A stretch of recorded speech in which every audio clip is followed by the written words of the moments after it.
రేపే నా మద్రాసు ప్రయాణం. అవును లక్ష్మి, తెల్లవారికి ముందే బయలుదేరి వెళ్ళిపోవాలనుకుంటున్నా. అంటే నాతో చెప్పకుండానే వెళ్ళిపోదాం అనుకున్నారా? అది కాదు లక్ష్మి, రాము నిన్ను చూస్తే ఒక పట్టాన విడిచిపెట్టాడు. నిన్ను విడిచి వెళ్ళటం అంటే వాడు ఎంతో బాధపడతాడు. బాధ రాముకు మాత్రమేనా? నీకు కూడా బాధేనని నాకు తెలుసు లక్ష్మి. మరి మీకు? నాకు మాత్రం చాలా సంతోషంగా ఉంది.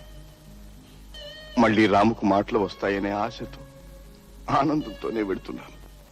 ఆ ఆశతోనే నేను రాముని మీతో పంపిస్తున్నాను. లక్ష్మి, నాకు రాముకు నువ్వు చూపిన ఆదరణ, ఆప్యాయత ఈ జన్మలో మర్చిపోలేను. లక్ష్మి, ఎందుకు ఏడుస్తున్నావు? మరి మీ కళ్ళు ఎందుకు చెమ్మగిల్లాయి? ఎక్కడో పుట్టాం, ఎలాగో కలుసుకున్నాం, మళ్ళీ విడిపోతున్నాం. ఆ బాధకి కళ్ళు చెమ్మగిల్లే లక్ష్మి. కలుసుకున్న వాళ్ళంతా విడిపోక తప్పదా? పచ్చని తీగకు, ఎండిన మూడుకు పొత్తెలా కుదురుతుంది? ఆశలతో, ఆనందంతో కలకల్లాడే ఉజ్వలమైన భవిష్యత్తు కలదానివి నువ్వు. ఆశలన్నీ నశించి చీకటిలో దారి తెలియక అల్లాడే అభాగ్యుణ్ణి నేను. నా చీకటి ఎందుకు పంచుకుంటావు లక్ష్మి? లక్ష్మి, ఇప్పుడు కాస్త బాధగానే ఉంటుంది, కానీ ముందు ముందు మంచి రోజులు వస్తాయి. ఆ ఆనందంలో ఈ బాధ మరుగుపడిపోతుంది. చేతికి దొరికిన పెన్నిది చేజారిపోయిన పేదవాడి కథలా ఉంది నా పరిస్థితి. మనకు ప్రాప్తం లేని వస్తువు మీద ఆశలు పెంచుకోవడం అవివేకమని నాకు తెలుసు. కానీ నా మనస్సుని సమాధానపరచుకోలేకపోతున్నాను. ఇన్నాళ్ళు రాము నా సొంత బిడ్డలాగా చూసుకున్నాను. మిమ్మల్ని నా దైవంలాగా ఆరాధించాను.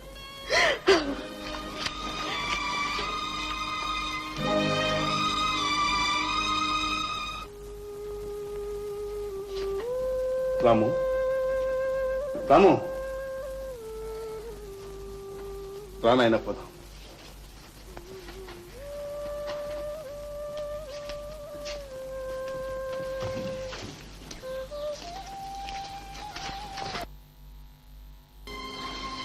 రాము, లక్ష్మిని ఇప్పుడు లేపకూడదు.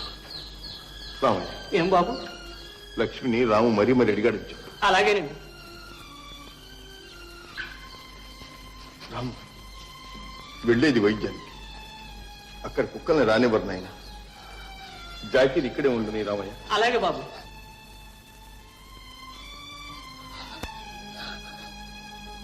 ఎడవకు రాము, జాకీకి ఏం పర్వాలేదు. జాకీ, లోపలికి పద, పద.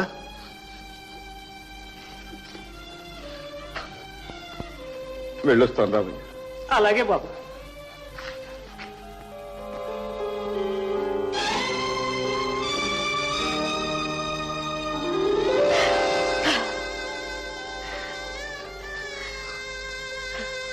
తప్పు రాము, వైద్యానికి వెళ్తూ కంట తడి పెట్టకూడదు బాబు. ఇప్పుడే గుడికెళ్ళి నీ పేరుని అర్చన చేయించొస్తున్నా. ఇదిగో ప్రసాదం తీసుకో. దేవుడు నిన్ను చల్లగా చూస్తాడు, నీకు మళ్ళీ మాటిస్తాడు. సంతోషంగా వెళ్ళిరా బాబు.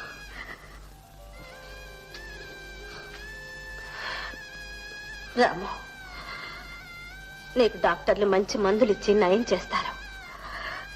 మళ్ళీ మాటలు వస్తాయి. అప్పుడు మీ నాన్నతో పలానా ఊళ్ళో సీత అనే అమ్మాయి ఉందని, వాళ్ళైతే మన సొంత ఇంటి లాంటిదేనని, ఆ ఇంటి వాకిళ్ళు ఎప్పుడూ మన కోసం తెరిచే ఉంటాయని, ఎప్పుడు కావాలంటే అప్పుడు మనం వాళ్ళ ఇంటికి పోవచ్చని గుర్తు చేస్తావు కదా రాము? లక్ష్మి,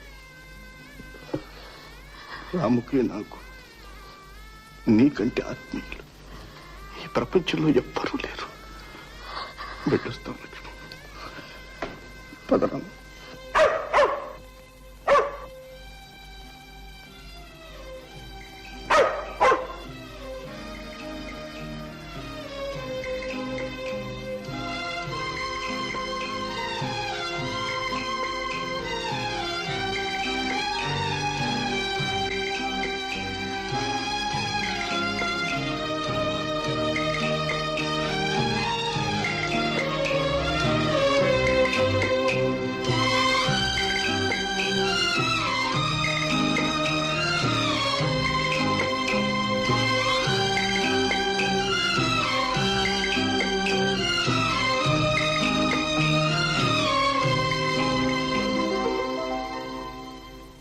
మిస్టర్ రాజా, కుర్రవాణ్ణి పూర్తిగా పరీక్ష చేశాను. అతని గొంతులో ఏ లోపం నాకు కనిపించడం లేదు. ఇది కేవలం షాక్ వల్ల వచ్చిన మోగతనం. దీనికి ఆపరేషన్ చేయవలసిన అవసరం కానీ చేస్తే వచ్చే ప్రయోజనం కానీ నాకేం కనిపించడం లేదు. డాక్టర్, అలా అనకండి డాక్టర్. నా ఆశ నిరాశ చేయకండి. నాకు ఈ లోకంలో ఉన్నది రాము ఒకటి. వాడు చదువుకొని పెద్ద ఉద్యోగం చేసి అభివృద్ధిలోకి రావాలని ఆశీర్వదించండి డాక్టర్.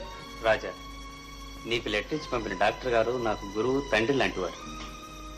ఆయన పంపిన కేసు అంటే నా సొంత కేసు కంటే శ్రద్ధగా చూసుకుంటాను. కానీ నాకు సాధ్యం కానిది సాధ్యం అవుతుందని చెప్పి మిమ్మల్ని మోసం చేయలేను.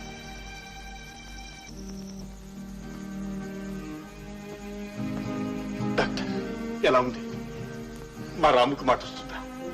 ఐఎమ్ సారీ మిస్టర్ రాజా, ఇందులో నేను చేయగలిగిందంటూ ఏమీ లేదు. మనస్తత్వాన్ని బట్టి వైద్యం చేయిస్తే ఫలితం ఉండొచ్చు. సైకో ట్రీట్మెంట్ చేయించి చూడండి. సరే.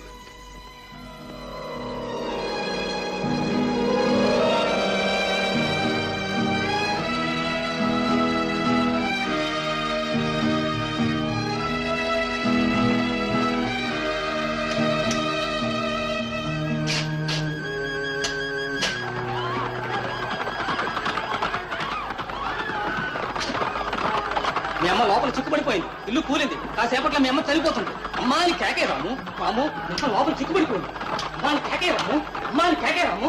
అమ్మా, అమ్మ, నిప్పు, మంటలు. అమ్మ, అమ్మ, నిప్పు, మంటలు. అమ్మ, అమ్మ, నిప్పు, మంటలు. కేకే రాము. అమ్మా అని పిలు రాము. అమ్మ, అమ్మ, అమ్మ, అమ్మ, అమ్మ.